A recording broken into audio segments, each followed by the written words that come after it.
Propos de mes racines, je suis né à Montpellier et je suis très attaché au sud de la France, surtout autour du bassin de Thau. J'ai grandi à Metz et j'ai eu la chance de grandir dans une région qui est absolument magnifique. Et je me rendais pas forcément compte en étant petit, mais c'est au fur et à mesure avec le temps que j'ai pu me rendre compte de la chance que j'avais de vivre dans un tel cadre et d'y grandir aussi. Donc j'ai fait toute mon enfance ici. Euh, je suis le seul de ma famille à être né à Montpellier car le reste vient du Nord. Et donc j'ai tendance à dire que je suis né au bon moment et que j'ai de la chance d'être né ici. Je dirais que ce qui m'a construit, c'est tous les événements et toutes les expériences que j'ai pu vivre jusqu'à aujourd'hui. Et donc j'apprends encore aujourd'hui. Donc j'ai eu des expériences surtout au niveau du relationnel qui ont été parfois dures, parfois magnifiques, et je pense que chaque expérience, qu'elle soit sentimentale ou non, est bonne à prendre et on peut en tirer des leçons.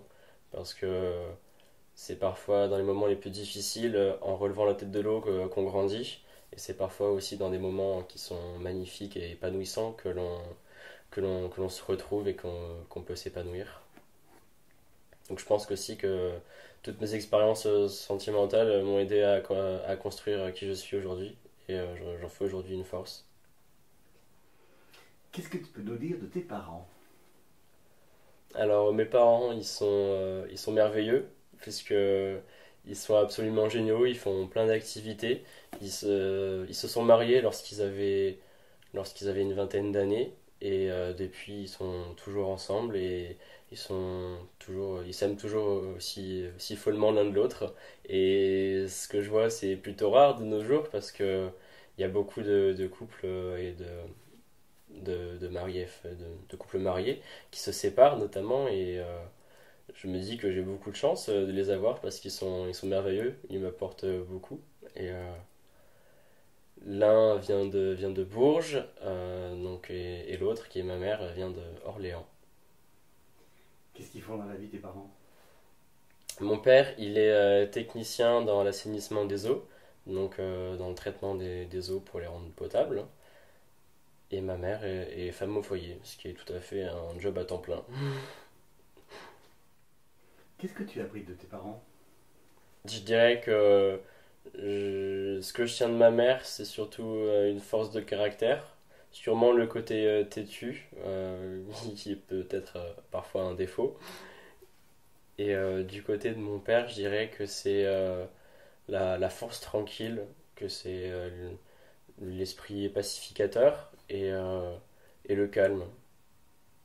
Je dirais aussi que c'est la générosité et le partage. Quel enfant tu étais, toi? J'étais un enfant assez discret. Je me souviens qu'à l'école, j'étais pas le plus populaire et ça m'allait très bien. J'étais pas le plus à plaindre non plus et ça m'allait très bien. J'ai toujours vagué entre ces deux extrêmes qui me convenaient pas. Et je pense aussi que j'étais un enfant qui demandait beaucoup de choses matérielles, beaucoup d'objets, beaucoup de jouets aussi sûrement. Et dès que je voyais quelque chose dans un magazine qui m'intéressait, oh, je le voulais, oh papa, maman, oh regardez, ça a l'air trop bien. Et je pense que ça les a un peu embêtés parfois. C'était lié au phénomène de mode, j'ai envie de dire, où lorsque j'étais petit et quand je voyais tous les autres copains qui avaient plein de trucs super chouettes et que moi aussi j'en voulais plein de trucs super chouettes et que je voulais les derniers jouets à la mode, les dernières chaussures, etc. Et que voilà, je pense que c'était une volonté aussi pour moi d'être reconnu à travers ce que j'avais, puisque quand j'étais plus petit, j'étais pas donc le mec le plus stylé, j'étais pas le mec le, le, le plus défavorisé, si tu peux dire. Et c'était un moyen pour moi aussi d'être reconnu auprès de mes copains et de dire ah, vous avez vu lui, il a des belles chaussures, etc. Alors que c'est totalement ridicule, c'est pas parce qu'on a des belles chaussures que forcément on va être quelqu'un de bien derrière, parfois au contraire. Et aujourd'hui, je m'en suis vachement détaché de tout ça. Et maintenant que je suis beaucoup plus à l'aise socialement, je pense que c'est disparu en même temps que ça. Ouais. Quand tu dis à l'aise socialement, qu'est-ce que tu veux dire par là? Bah, je veux dire dans le sens que quand j'étais plus jeune, j'avais un petit peu de mal à me trouver, à savoir quelle était ma place dans ma bande de copains, parce que ça pouvait être assez variable notre niveau d'affinité, mais même si pour moi c'était toujours le même, bon, voilà, j'étais peut-être parfois d'autres jours plus accepté, des fois un peu plus mis à l'écart, mais c'est pas quelque chose auquel je souffre, au contraire, mais je pense que ça m'a un peu pris plus de temps du coup pour trouver ma place au travers de la société et de mes relations tout simplement. Mais aujourd'hui, au fur et à mesure du temps que je me suis construit, je sais beaucoup mieux où est-ce que je me situe et j'en suis content. Quels étaient tes rêves quand tu étais enfant? J'étais fasciné par les avions, donc fasciné par le domaine de l'aviation en général. Ça pouvait aller des avions de chasse aux avions de ligne, aux planeurs, en passant par l'ULM. D'ailleurs, mon papy faisait de l'ULM. Malheureusement, j'ai jamais pu en faire avec lui parce que j'étais trop petit et après il a arrêté d'en faire. Mais ça m'a toujours fasciné de voler dans l'air librement. Et je dirais que j'ai longtemps cherché un domaine qui me permettait de voler. Et j'ai pu essayer plusieurs choses, donc le saut en chute libre. J'ai pu essayer aussi de faire du parapente. Et plus récemment, j'ai fait un vol d'initiation en planeur. Et je me doutais bien que ça me plairait, mais pas autant. Et, et c'est un domaine vers lequel j'aimerais vraiment m'orienter parce que le planeur, c'est un, je veux dire, c'est une activité qui touche le domaine de l'aviation, donc qui permet de voler. Le planeur, c'est un avion qui n'a pas de moteur, donc un avion qui ne pollue pas. Donc le but du jeu, c'est de rester le plus longtemps en l'air en trouvant des courants ascendants qui permettent de rester en l'air. Et je trouve le but du jeu génial. Et je trouve ça aussi génial de pouvoir se déplacer, d'avoir des sensations pareilles, sans avoir de moteur, sans avoir un bruit sourd toujours avec nous. Et aussi, mais surtout, sans polluer l'environnement. Est-ce que tu as des frères et sœurs? Oui, j'ai une sœur qui s'appelle Julie, qui a 26 ans aujourd'hui. 26 ans, ça nous fait un peu d'écart quand même, parce que moi, à l'heure d'aujourd'hui, j'ai 21 ans. Ça nous fait un petit écart, certes, mais ça nous a surtout pas empêché de bien nous entendre. Et même au contraire, je dirais que quand je vois les autres frères et sœurs qui ont des écarts plutôt réduits, de 1 an, 2 ans, ouais, peut-être un poil plus, je dirais que justement l'entente est un peu difficile dans la période de l'enfance et de l'adolescence, mais grâce à notre différence d'âge, c'est-à-dire que quand elle était au lycée, en plein dans l'adolescence, moi j'étais encore au collège, ça se passait plutôt très bien. Et en tout cas, notre relation en tant que frère et sœur s'est toujours bien déroulée. Ensuite, quand moi j'étais au lycée, donc à sa place, et quand elle était dans le supérieur aussi, ça s'est très bien passé. Ça a été un moment un petit peu difficile à gérer parce elle n'était plus à la maison, donc elle faisait ses études à Montpellier.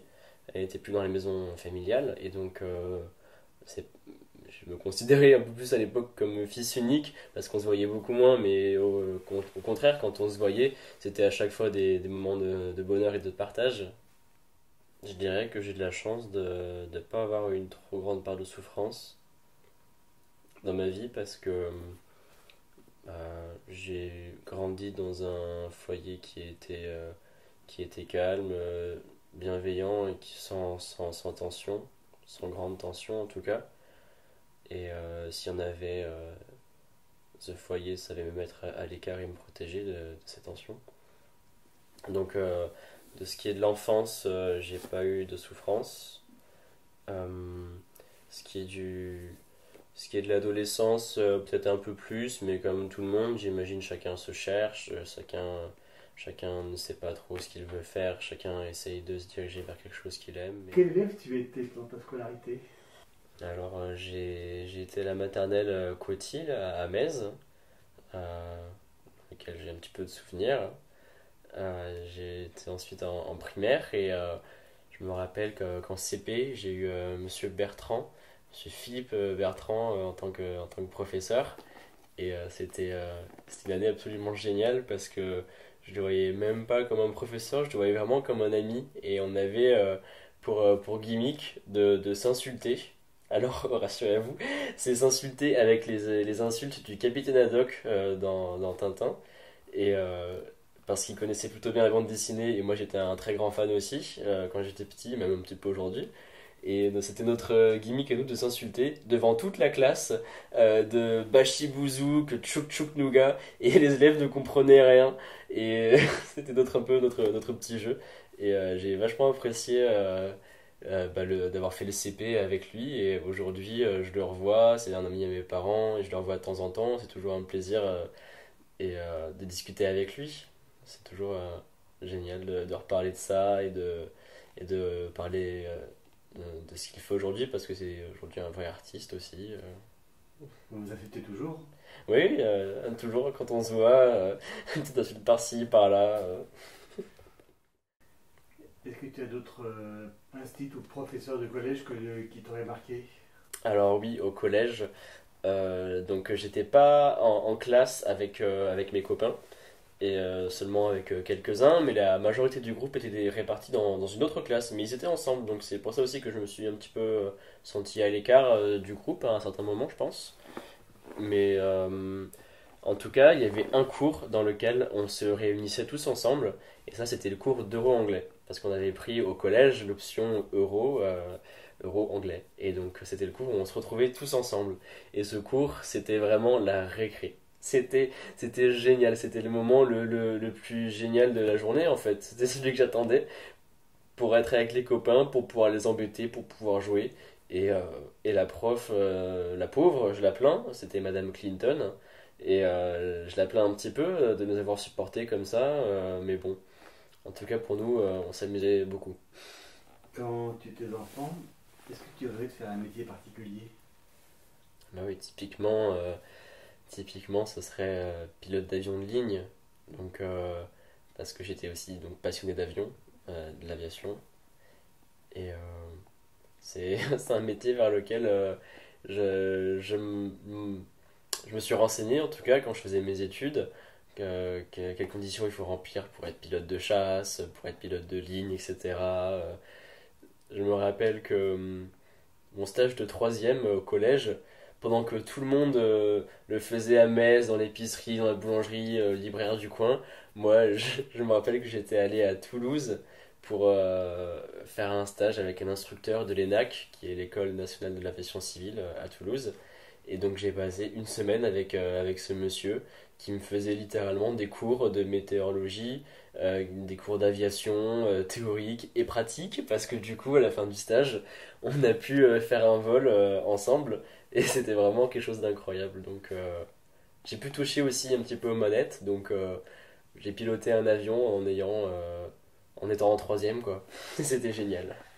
Malheureusement, j'ai pas pu participer au programme pour passer son brevet de pilote qui était instauré par Monsieur Mallet à l'époque, il me semble, qui malheureusement est décédé d'un cancer avant que je puisse avoir l'âge nécessaire pour faire cette formation. Monsieur Mallet qui était un prof de musique au collège de Metz, qui était un prof de musique absolument génial et qui nous faisait donc faire de la flûte. Je crois que c'est donc le premier instrument de ma vie que j'ai touché, la flûte, et que j'ai pu jouer.